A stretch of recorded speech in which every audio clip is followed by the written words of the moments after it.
Hi Libra, welcome po sa ating channel. At ito ay yung Daily Gabay Tarot reading for November 20, 2024. Please be reminded kung naka-resonate kayo, comment down. Kung hindi kayo naka-resonate, ibigay niyo po sa iba kasi channel reading po ito. This is for you, Libra, ngayong November 20, 2024.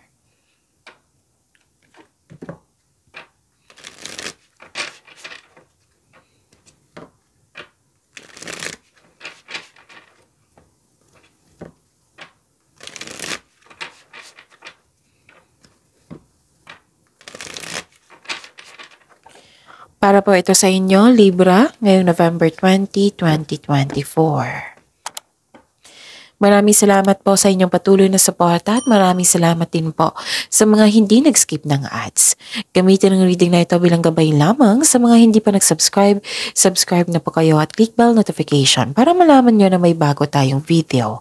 Para sa mga gustong magpa-reading po, may lumabas dyan sa screen nyo ngayon. Panoorin nyo po at sundin ang instruction. Calling the attention sa mga suki ko dito na Libra. Open na po ang inyong monthly Gabay Tarot reading for November 2024.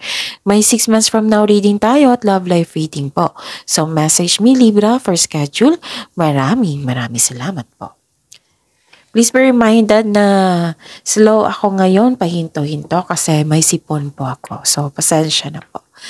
Okay, slow ko lang para maintindihan nyo yung mensahe. Okay? Spirits Guide, mga ganap po para kay Libra ngayong November 20, 2024. I need 3 cards po.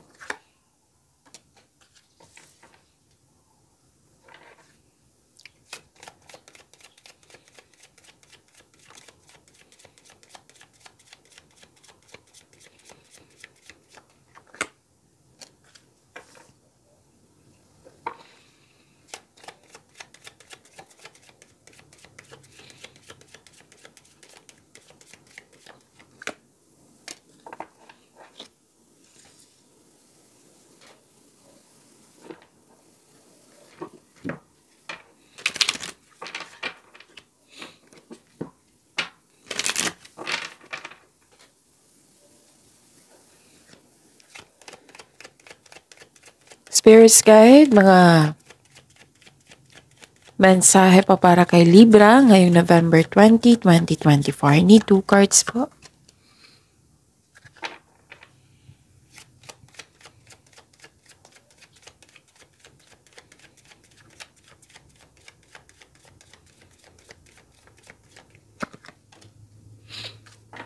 Okay. Libra, ngayong November 20, 2024. Wow, love is blooming. Love is blooming. May romance ako nakita dito. Attraction, affection. Some of you nag-self-care dito. Wow. So, may kasama kayo ngayon or sinamahan ka ng favorite person mo, companion. Nagbigay ito ng loyalty sa'yo, ng suporta sa'yo. Pwede din na hard kayo as katiwala. Pwede din na may bago kayong pet. Pwede din na may bago kayong gamit na pamper kayo. Pwede din may bago kayong kaibigan or kasamahan na magaan ng loob mo sa kanya. Nakita ko rin dito na may opportunities na dumating sa inyo na kailangan nyong pumili. So, make the best choices and make best decision. Okay? The power to heal the earth is within you. So, may healing. May bibigay sa inyo na blessings, healing. The time is right to release old patterns and energies. You are ready to embrace change. May new beginning. Be ready sa new beginning po. And it's time to release old patterns. Yung paulit-ulit na lang nangyari. Yung old emotions nyo. Yung nangyari sa nakaraan, yung bigat na naramdaman, gano'n. It's time to release it. Kasi may healing dito. Tapos, be ready po daw kayo sa pagbabago. Spirits Guide, ano pa yung energy ni Libra ngayong November 20, 2024. November 20, 2024.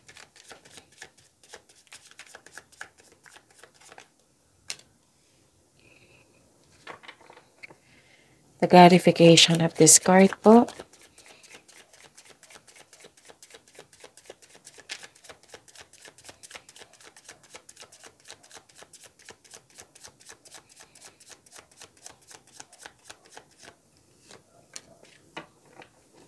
Okay. Sa mga may oras dyan, kung gusto nyo po panoorin nyo po yung last 4 days Gabay Tarot reading nyo po. Like for example, napanood nyo ito ngayong November 20, 2024. Panoorin nyo po yung 19, 18, 17, 16. Kung may narinig or may nakita kayong repeating message, meaning to say, pinupush yan ng cards nyo kasi ang ilan sa inyo hindi pa binigyan ng atensyon. So, kung pwede po, bigyan nyo po ng atensyon. Na kung maaari din, nabigyan nyo po ng solusyon at aksyon. Okay? So remember Libra, at the end of the day, alam mo na ikaw lang ang taong may kakayahan at responsable na gumawa ng sarili mong katotohanan at kinabukasan. So ano yung energy mo? Libra. Okay? So inom muna ako ng tubig, saglit lang po.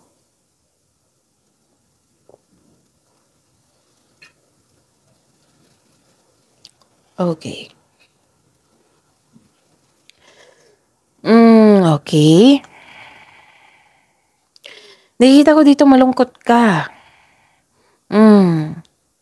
May isolation. Gusto niyo mong pag-isa. Nahihirapan kang magbigay ng tiwala sa inyo, sa kapwa mo.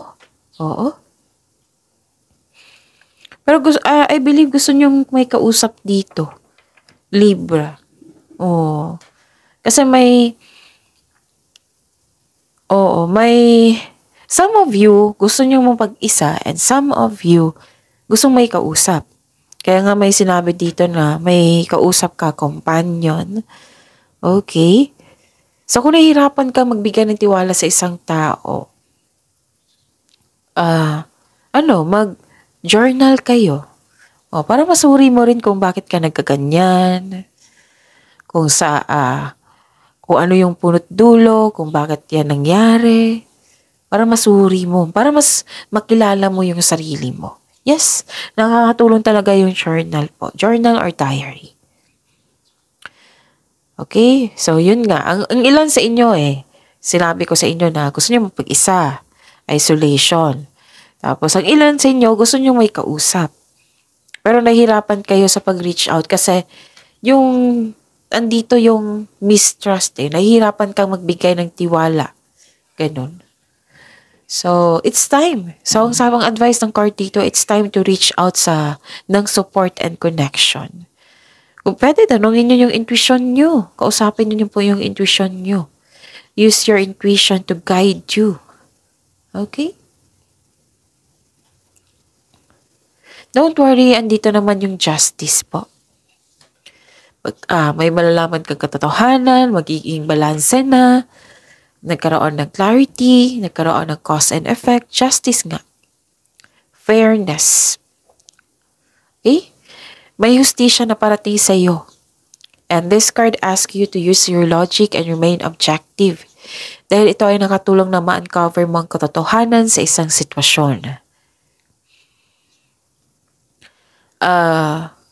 May positive outcomes in legal matters. Yes, mananalo ka. Yung legal issues mo concerning sa property ay mareresolve na. May nakita rin akong signing of contract dito. Oo, Libra. May signing of contracts din ako nakikita dito. This card advises you to stay true to yourself and act with integrity. So, have faith na ang imbalance sa situation. What I meant is, have faith na ang imbalance na sitwasyon are now working out in your favor. Okay? Another card, dalawang card na nagsabi dito na mag-connect kayo sa inyong intuition. Use your intuition to set your moral compass. May pagkakaayos na magagana. May challenges, pero pwedeng sa work ito na may challenges, huwag kayong mag-alala dahil positibo naman ang outcome nito. Kung may job interview or negotiation, magiging successful po ito. Sa financial man, magkakaroon ng improvement. Okay? So, kung napanghinaan kayo ngayon, may pag-asa dito. You're healing Okay? May justice na. Spirit's Guide. Career and money ni Libra ngayong November 20, 2024.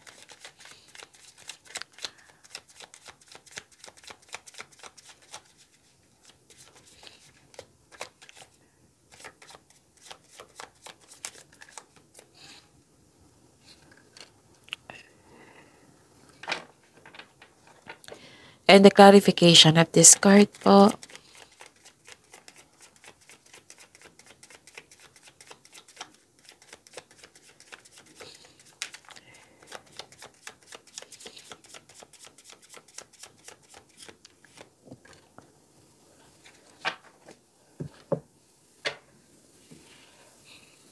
Okay. Sa career and money. Nakikita ko dito na nagkaroon po ng persistence, self-reliance. Nakaranas ka ng struggle sa trabaho or negosyo. Pero this is only temporary kasi may justice naman dito. Magiging okay din yan. Basta wag lang kayong sumuko. Oras na para gawin ang huling hakbang tungo sa pagtatapos ng isang proyekto or pagtatapos ng pagmatagalang pagsusumikap. May posibleng may atake sa'yo bagamat ikaw ay handa. Posible rin na may hamon na parating like delay or tuto sa'yo kasi gagawa kayong desisyon dito eh. Oo. So, kung may mataas ang ego, pride, give patience. Okay? Exercise your patience. Nakaramdam ka ng pagod. Gusto mo nang sumuko. Pero malapit mo nang matapos yung mga gawain mo dyan, no? Okay? So, move forward. Tapusin ang mga nagantay na gawain. Okay? Habaan ng pasensya. Kasi delay eh. Gusto nyo mag-give up. So, exercise your patience at intindihin. Huwag kayong mag-focus sa outcome. Make yourself busy para hindi kayo mainip. Kung tungkol ito sa pag-ugali ng isang tao, try to understand. Basta maniwala sa inyong sarili, of course. Nasa inyo na po yung desisyon. Kayo po ang magdesisyon po kasi buhay niyo po iyan. Kung pinipigilan ka ng tao, pwede mo siyang kausapin. Kung ayaw talaga, then believe in yourself. Okay? Manindigan. Basta, kung sobrang confident nyo dyan sa desisyon nyo, sa choices nyo, siguradong-sigurado niyan. Siguradong-sigurado niyan. Kasi kung hindi ka confident kasi nagpa-apekto ka sa ibang tao na tutol, nako, that is distraction, na-distract kayo.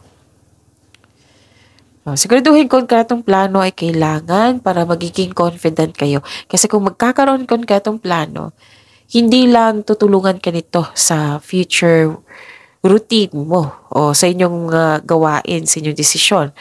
What I meant is, tutulungan ka din nito to have confidence. Okay? So, yun.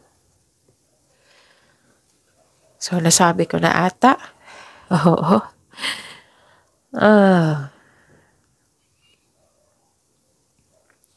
Nakikita ko rin dito na this is good. Nagkaroon na ng recovery. Ito yung sinabi dito, the power to heal the earth is within you. Nagkaroon ng healing. Binigyan ka ng blessings na healing. Okay. You're healing yourself from a heartbreak. Let go mo na yung mga pain, masasakit na alaala. Kahit malungkot ka, nag-move forward ka. Kasi gusto mo maging okay na. Magiging yung recovery. Gusto mo tulungan mo yung sarili mo. Okay? So, nirelease mo lahat yung pain, masasakit na alaala. So, ito yung sabi ng card dito, the time is right to release old patterns and energy. You are ready to embrace the changes. Okay? So, yun yung ginawa mo dito. Na nirelease mo, tinulungan mo yung sarili mo. Kasi, nakaramdam ka or nakakita ka ng pag-asa. So, look to the future with hope for new experiences. Okay? Yun. You should avoid bringing your fear of heartbreak into the new situation. Kasi, new situation na eh. Okay? Pagbabago na yan. So, bago lahat. Okay? Ano pa? Spirits Guide, Love Life, Self-Love, Partnership, and Romance, Libra, ngayong November 20, 2024.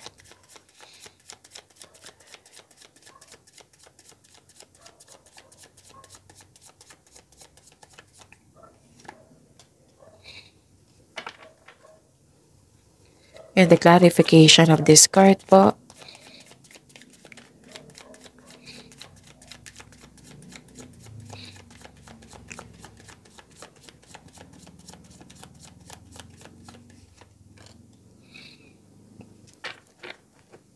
Okay. Maraming salamat po sa patuloy na tiwala at suporta sa ating channel. At maraming salamat din po sa mga hindi nag-skip ng ads. Okay. Mag-ingat mo daw kayo sa taong walang magandang intensyon sa iyo. Sabi ng card niyo po. So, mag-ingat. May nakita kasi akong dictator dito, inhumane, controlling, cold, ruthless, hindi honest sa araw na ito. So, mag-ingat kayo sa kanya. Siya yung dahilan na distract kayo. So, put boundaries, limit yourself. Okay? Huwag niyong tanggapin yung energy niya. Okay? So, yun. Ano pa? Nakikita ko rin dito na nagkaroon ng creativity, mas sumawak yung ambisyon nyo. Okay? You are becoming more confident. Ano pa, hinaan kayo ng loob kanina, kahapon, last week, ngayon, you are now becoming more confident. Kasi nagkaroon ng recovery, nagkaroon ng justice. So yun, para sa mga relasyon sa buhay mag-asawa, strong, confident, and compassionate kayo sa isa't isa. Well-established and successful sa relasyon. Sa mga single dito, may makilala kang taong very passionate sa gusto sa buhay. Yung charismatic, masayahin. Maaring ideal type mo rin ito. Pwede din kayo kasi nakita ko kay Libra is very charismatic at masayahin. So, very passionate kayo sa gusto nyo sa buhay. Very supportive din kayo na partner. Binibigyan mo ng time and effort yung passion mo. And please know na Libra, na you are guided and protected now and always. You are divinely guided. Okay? So, isuko nyo lahat yung worries mo, yung old patterns, yung bigat na naramdaman mo kay God. Humingi kayo ng divine assistance. Kung may problema kayo sa isang tao, ipag-pray nyo, i-mention mo yung name niya. O, ipag-pray nyo, tapos hingi kayo ng, yung isuko nyo siya kay God, tapos hingi kayo ng divine guidance. Okay? Divine assistance. So, yun. Yung confident and sense of worthiness are elevated today. Okay? This mag-ugali is, you are becoming more confident, which will lead to immense personal growth and improvement sa connection sa isang tao. Okay? So, yun. Actually, sobrang busy mo dito eh. Nag-give action, nag-give effort ka talaga. Oh? Para sa ikakaunlad mo at sa koneksyon mo sa isang tao. Gumagawa ka ng paraan para magiging okay ang lahat. Okay? So, this is good. Sana'y makagawa kayo ng desisyon. So, kung nahihirapan kayo na kausapin yung ibang tao, then the safest way is journal. Kung hindi nyo gusto ng journal, so pumili kayo ng isang genuine na tao na handang makinig sa iyo. Yung isang sekreto na hindi lalabasin yung dalawa. Oo, na marunong siya mag-keep. Yung maasahan talaga. Wala kayong magkita, then journal is the safest way. Para mas makilala mo yung sarili mo, mas makilala mo yung tao, masuri mo na, ganito pala ako mag-react pag may ganitong tao. Mas makilala mo talaga yung sarili mo. Tapos masusuri mo rin yung solusyon. Masusuri mo solusyon at makikita mo yung sagot sa inyong mga katanungan dyan. Okay? So, yun. I think yun na. Pagyamanin niyo yung blessing sa binigay sa inyo, Libra. See you tomorrow. Please like, subscribe, and click bell button for notification para updated po kayo sa daily tarot reading natin. Maraming salamat po.